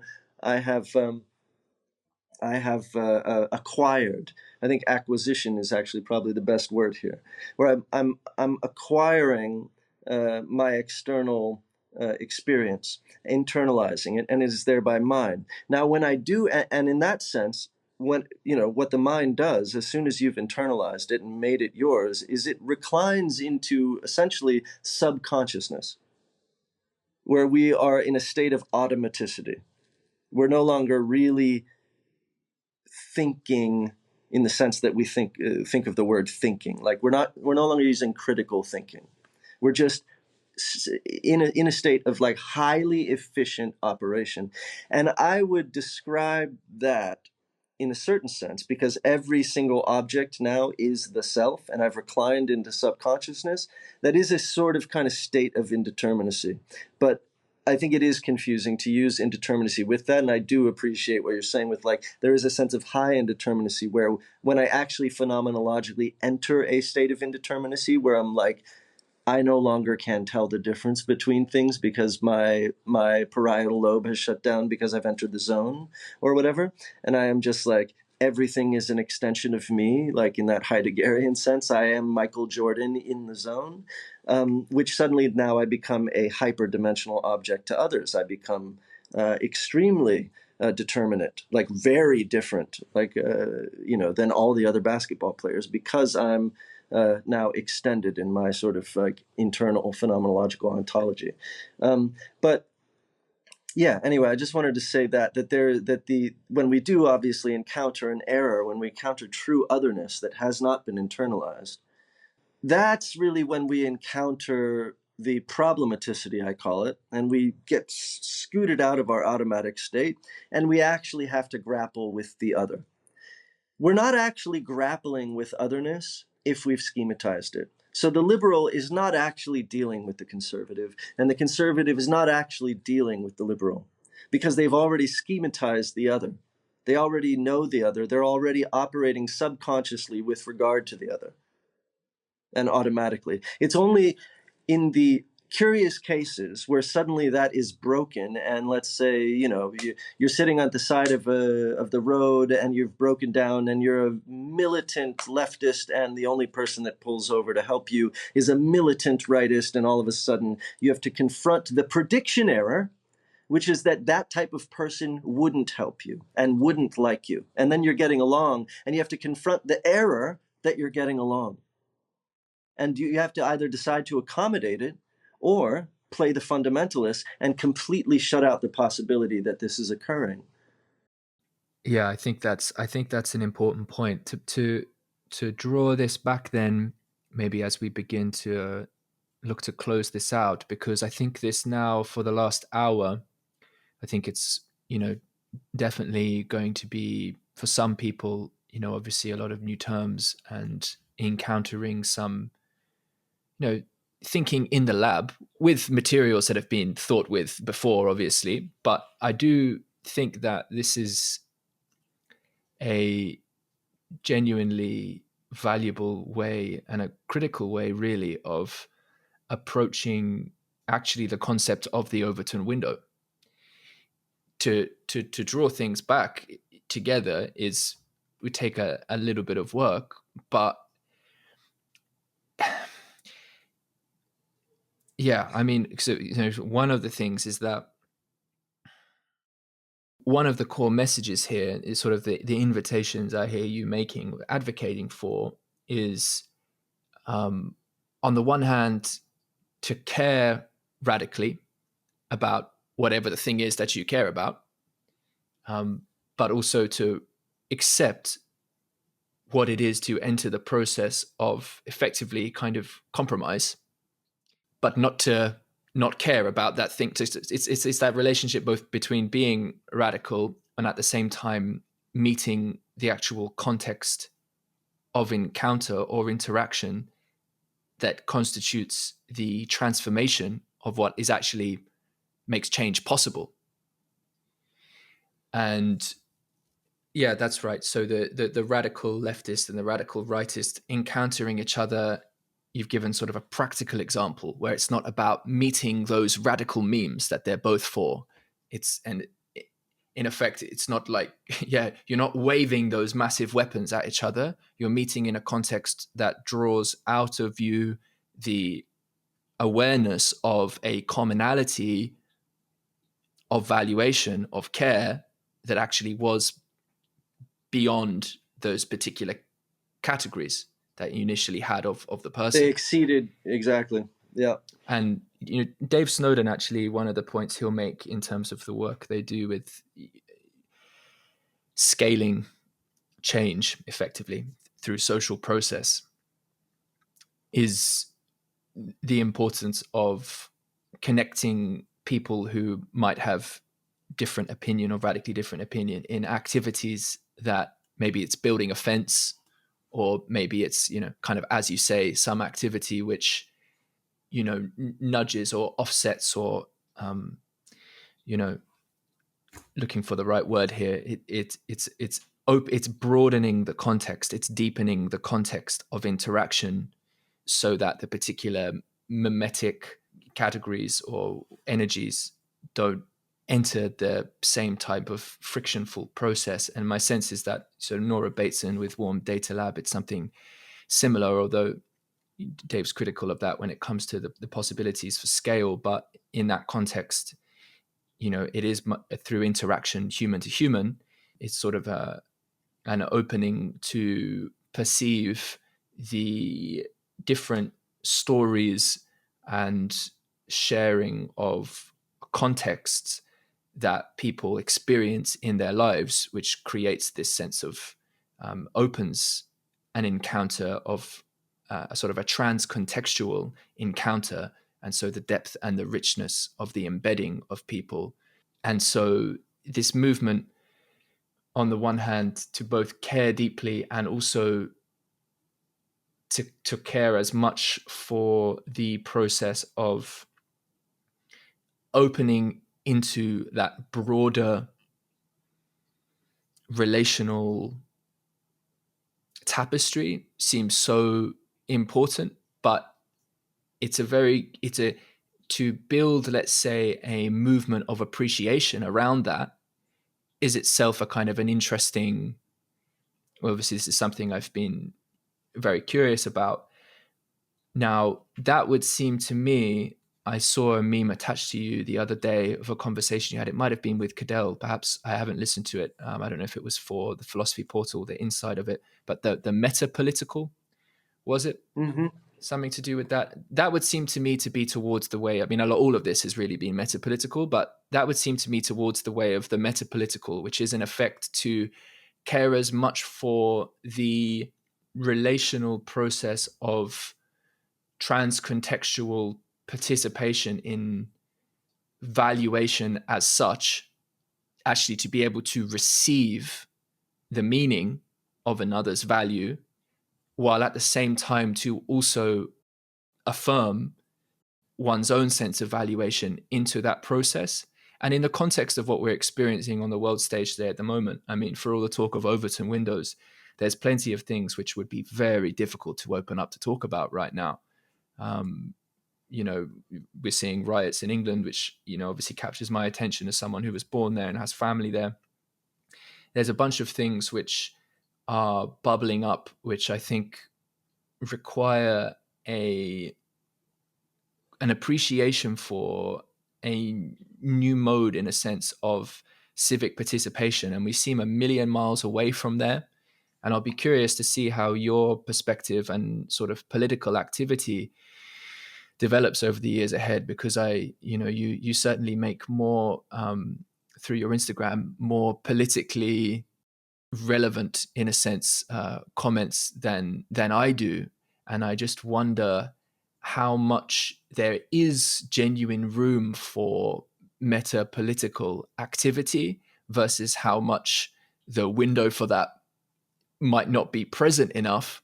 I just don't see a way. I don't see how the present way politics is done as being sufficient for meeting the dynamism of energy that's present, and yet it remains a very large culturally transformative thing to consciously collaborate toward alternative possibilities, which I take us to be doing, and I'm certainly involved in, but it's definitely not straightforward.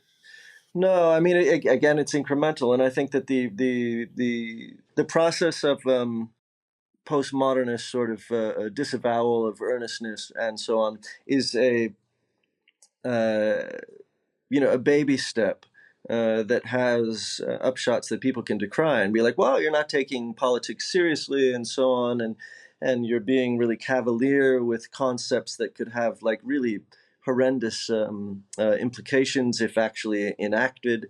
And you see all these sort of Gen Z kids being really based and being like, ha ha ha, yeah, like, and all of these and right provocateurs and so on. And you can criticize them, absolutely, and absolutely should if you feel like doing it, for being incoherent with regard to the genuine outcomes of their rather dastardly proposals, which they have no idea, because war is so distant to a lot of people in the West, no idea the actual somatic horror that some of those things that they're arguing for would actually engender. But I see the deconstruction of earnest engagement in politics, and the deconstruction of trust, and the ubiquity of irony, sort of the ironic realism that we live in, the nihilism that we live in, the basic postmodernist political paradigm, as quite as seeding the grounds for a very important and beneficial turn toward the metapolitical. Because in order to engage with the metapolitical, it is probably necessary for most, or culturally anyway, that you go through a round of dissolution.